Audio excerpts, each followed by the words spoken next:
Dito naman tayo sa last na inahin natin na ipapakita ko sa inyo. So bali ito 85 days after EI si Baile.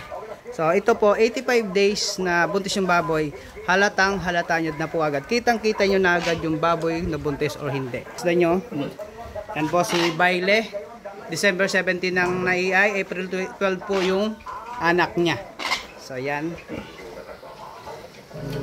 Yan, 85 days po yan after EI. So pag masdan nyo na nakahiga muna. Kahit nakahiga siya, madali nyo nang malalaman yan.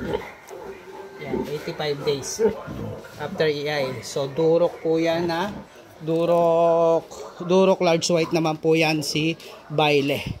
Yan. So yan. So patayuin natin. So ayan, nakatayo na siya.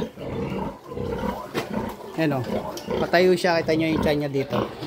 Umbok na. Ayan, binigyan natin siya ng feeds para tumayo siya kasi ayoko siyang paluin, baka magalit. Kita nyo yung daddy niya, yan. Mapula pa rin mga kapigmate, mas namumula pa yan.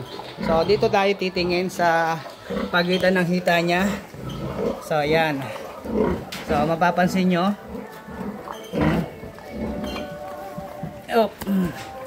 hindi makita yan. Yan po ang 85 days after EI natin. So pag magsesend kayo ng video, ganito dapat ang video kailangan kita yung pinakahulihang dede. Yan. Galing din po itong inay natin na to sa CNL Farm. Yan. So 85 days po yan after EI.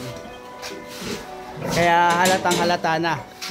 So ang mga anak nating una ay itong unang kauna-una natin mga anak ng April 12, sunod to April 22, ay ito pala April 23 si Ivana, tapos ito si Gigi na April 22 din. Si Ivana at si Gigi ay magkakasabay po yan ng panganganak mga pigmate. Yan. So yan, so in-update ko na lahat kayo dito sa buntis natin. Sana magkaroon kayo ng idea kung paano nyo malaman kung buntis or hindi yung baboy nyo.